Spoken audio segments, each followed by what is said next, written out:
যে নারীদের সামনে রেখে একটা 16 বছরের শেকড় গেড়ে থাকা স্বৈরাচারের পতন ঘটানো গেল, সেই নারী কেন জুলাইয়ের সব জায়গা থেকে নিজেকে উইথড্র করছে?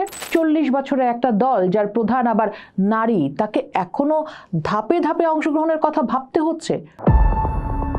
নেট দুনিয়ায় এখন যে আলাপটি চলছে সেটা হচ্ছে জুলাই উইমেন্স ডে নিয়ে। এই জুলাই উইমেন্স ডে বা জুলাইয়ের নারীরা, এই যে জুলাইয়ের নারী শব্দবন্ধটি, এটি আলাদা করে উচ্চারণ করতে হচ্ছে কেন? কেন নারীরা জুলাইয়ের পর হারিয়ে গেলেন বা হারিয়ে যেতে দেয়া হলো বা তাদের অ্যাকনোলেজ করা হলো না? জুলাই অভ্যুত্থানের সময় দারুণ সক্রিয় থাকা নারী অ্যাক্টিভিস্ট প্রাপ্তি তাপসী তার ফেসবুক পোস্টে একটি গুরুত্বপূর্ণ অনুভূতি প্রকাশ করেছেন। তিনি বলছেন, জুলাইয়ের নারীদের নিয়ে কথা বলতে আসলে আমার ইচ্ছে করে না। বারবার কথা বলে বলে ছবি আর ভিডিও দেখে প্রমাণ করা যে নারীরা এই আন্দোলনের অগ্রভাগে ছিল। নারীদের তুমুল অংশগ্রহণের কারণেই খুনি হাসিনা এই আন্দোলনটাকে ডানপন্থী, উগ্রবাদী, জঙ্গি, ইসলামিস্ট এসব ট্যাগ দিতে পারেনি। এসব করতে আর ভালো লাগছে না। যারা ছিলেন তারা জানেন জুলাইয়ের মায়েদের, মেয়েদের, বোনেদের অবদানের ফলেই এই আন্দোলনটাকে দমানো যায় নাই। তো এই আন্দোলনে যারা সবচেয়ে বড় শক্তি হিসেবে কাজ করলো, 36 জুলাই পার হতে না হতেই এই মেয়েদেরকে সব জায়গা থেকে সরিয়ে নিজেরা মিলে সব দখল করা শুরু করলেন।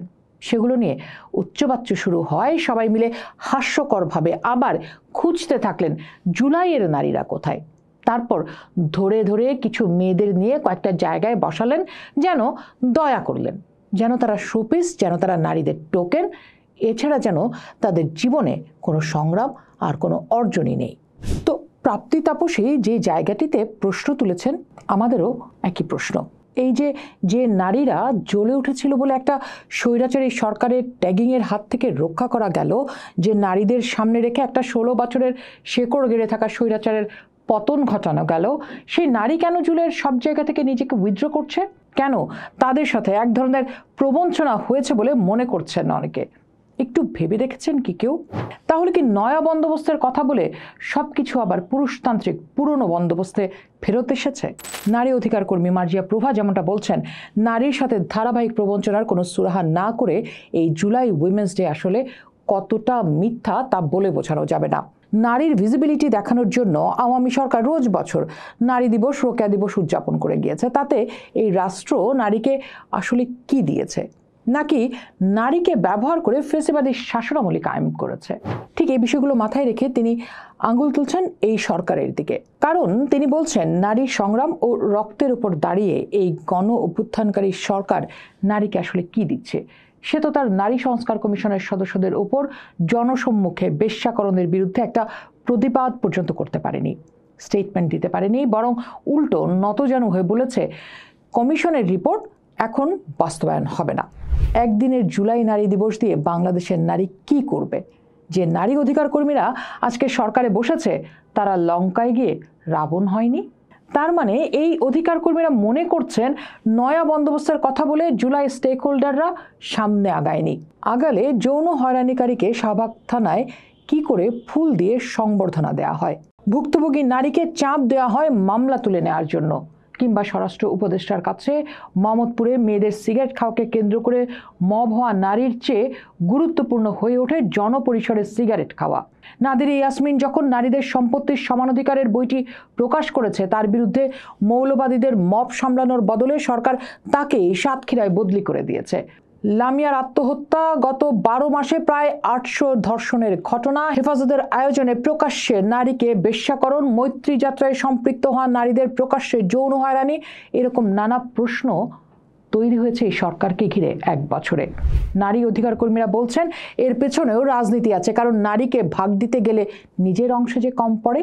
যেমন সম্প্রতি বিএনপি নেতা সালাউদ্দিন আহমদ বলছেন, আমরা এখনো আরপিও অনুযায়ী দলের বিভিন্ন কমিটিতে 33% নারী সদস্য রাখতে পারিনি। বাস্তবতা হলো আমাদের সমাজে অধিকাংশ নারী ধর্মীয় ও সামাজিক কারণে সরাসরি রাজনীতিতে আসতে দ্বিধা অনুভব করেন। তাই আমরা ধাপে ধাপে নারীর অংশগ্রহণ বাড়াতে চাই, ওভারনাইট কোনো বিপ্লবী পরিবর্তন নয়। শেষ লাইনটি খেয়াল করুন, তিনি বলছেন ওভারনাইট নারীর অংশগ্রহণ রাজনীতিতে বাড়ানো সম্ভব নয়। তো এই প্রশ্ন তো সালাউদ্দিন সাহেবকে করাই যায়।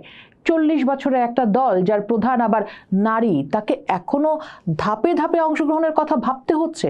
তাহলে এতদিন আপনারা কি করলেন? তার মানে এই রাজনৈতিক দল নারীর ক্ষমতায়নকে কতটা মূল্য দেয় সেটা নিশ্চয়ই পরিষ্কার।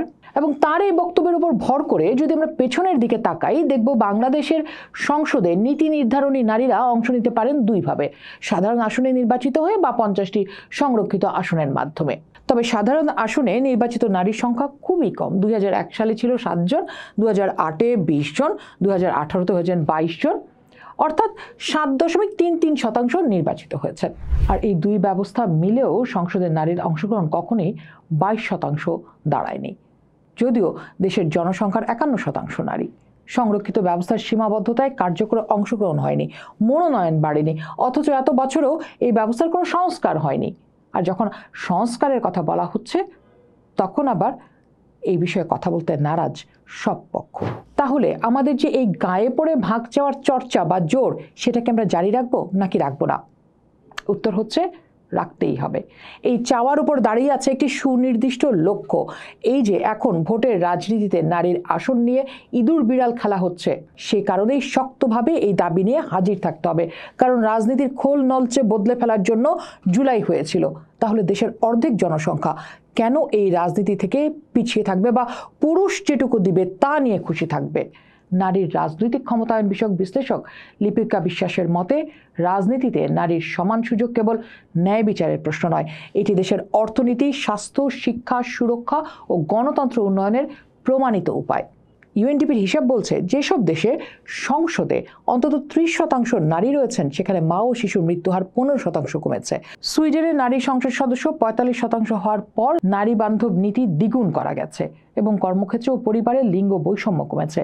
বিশ্বব্যাংকের 2024 সালের সাউথ এশিয়া ডেভেলপমেন্টের আপডেট বলছে, দক্ষিণ এশিয়ায় নারী পুরুষের কর্মসংস্থান সমান হলে জিডিপি প্রায় অর্ধেক পর্যন্ত বাড়তে পারে। নীতি নির্ধারণে নারী থাকলে কর্মসংস্থানের সুযোগও বাড়ে। কেবল নারীর ক্ষমতায়নের জন্য এত তথ্য দেওয়ার পর আপনাদের জন্যই বরং আমি একটা প্রশ্ন রাখি। জুলাই গণঅভ্যুত্থানের অর্ধেক ভাগীদাররা যখন রাষ্ট্র গঠনে নিজেদের স্পটলাইটের নিচে রাখছেন, তখন বাকি অর্ধেক কি মুখ ফিরিয়ে নিবে, নাকি আপনারা নিতে দিবেন, নাকি নেওয়া উচিত? পোস্ট দেখুন, ভাবুন, করুন, পোস্টের সাথেই থাকুন।